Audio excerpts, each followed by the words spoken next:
ما نقدرش ننكر التقدم اللي عمله.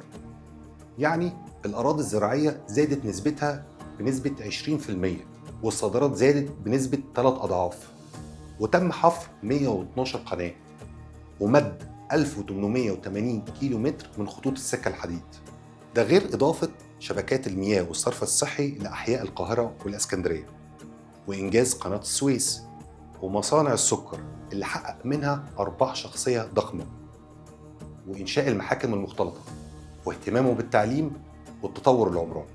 مفيش شك إن خديوي إسماعيل صرف مبالغ كبيرة جدا على أهداف شخصية، بس لازم نعترف إن هو أكتر واحد عمل استثمارات، حتى ولو كانت الاستثمارات ديت محققتش العائد المرجو منها. بس في الآخر ورث ابنه بلد مديونة وتحت رحمة بريطانيا وفرنسا.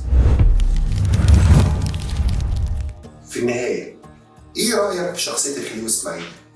وإيه اللي كان ناقصه عشان يبقى من أعظم الحكام اللي حكموا مصر؟